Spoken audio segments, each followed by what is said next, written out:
মুসলমান, জেনার আড্ডায় মুসলমান।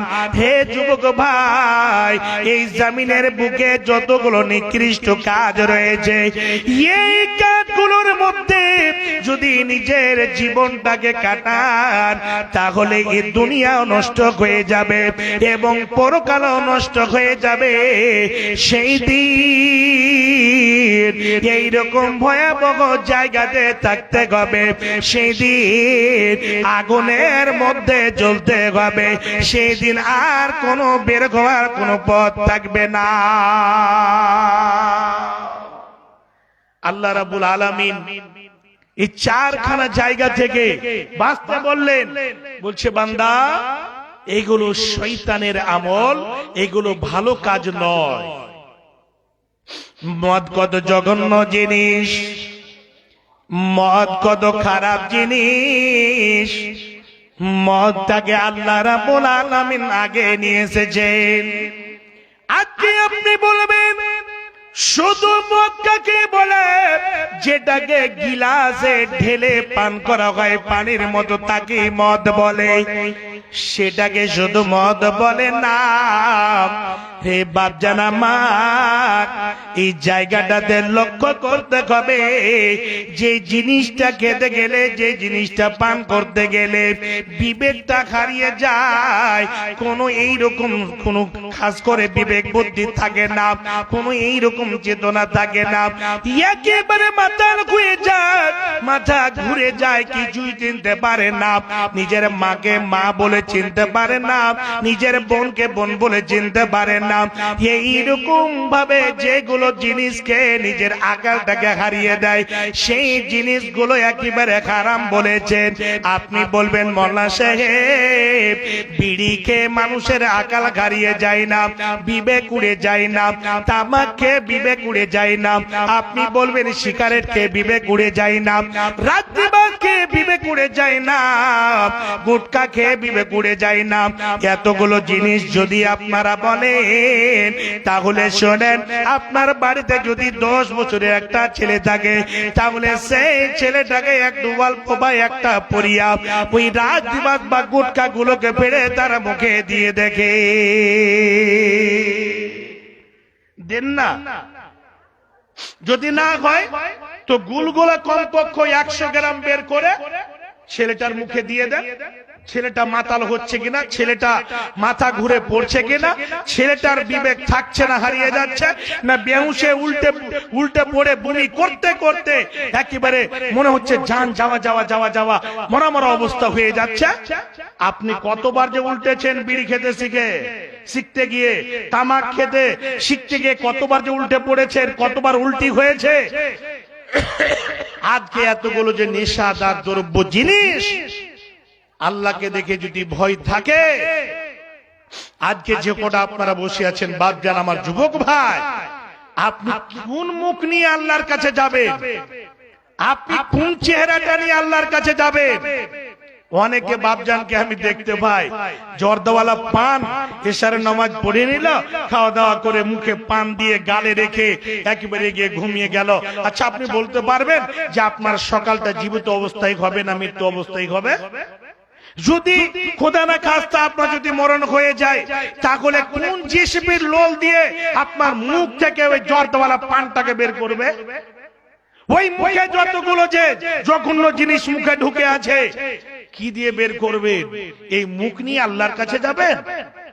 আল্লাহ পাকের নবী বলছেন, হাদিসের মধ্যে এসেছে, ইন্নাল্লাহা তাইয়্যিবুন, নিশ্চয়ই আল্লাহ হচ্ছেন পাক।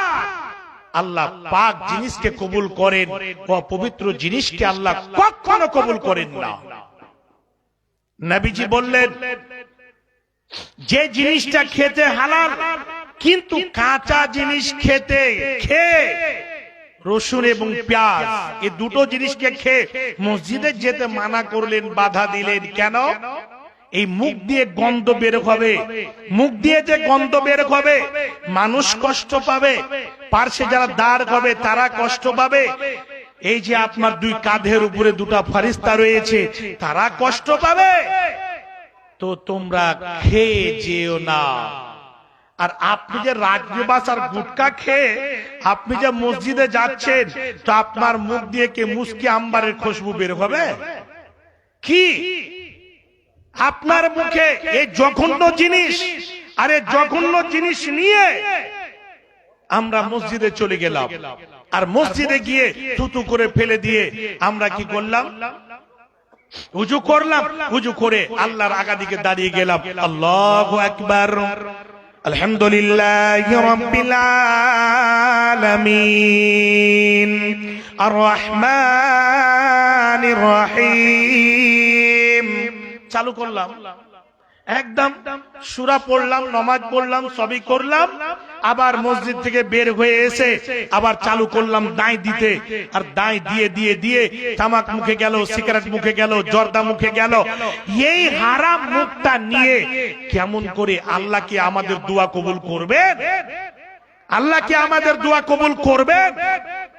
শুনে রাখুন, যেই মুখে আল্লাহর ইবাদত বান্দেগি করেন, যেই মুখে তাসবিহ তাহলিল করেন, জিকির আজকার করেন, সেই মুখটাতে কেমন করে আপনি এতগুলো জঘন্য জিনিস মুখে দিচ্ছেন, এই জায়গাটাতে একটু লক্ষ্য করুন। আল্লাহ পাকের নবী কি বলছেন?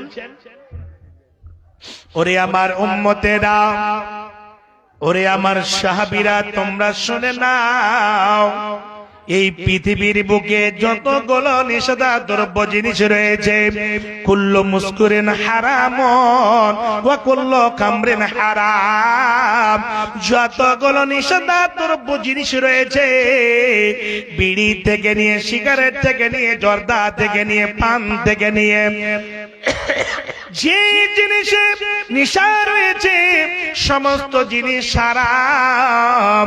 এই জিনিসগুলো মুখে দেওয়া যাবে না, এই জিনিসগুলো পান করা যাবে না, এই জিনিসগুলো খাওয়া যাবে না।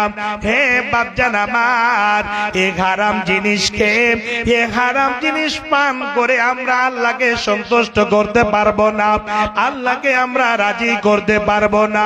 হে যুবক ভাই, আজকে আমরা বিড়ি খেয়ে খেতে শিখে, জর্দা খেতে শিখে, এত অল্প জিনিস খেতে শিখে 10 বছর, 20 বছর, 30 বছর থেকে নামাজ আমরা পড়ি, আবার এতগুলো নিষেধাজ্ঞ জিনিস আমাদের মধ্যে রয়েছে। মোল্লা সাহেব যখন বলে, তখন বলছে মোল্লা সাহেব আমি ছাড়তে পারি না। এর মানে হলো আপনি শুধু নামাজ পড়ছেন মানুষকে দেখার জন্য।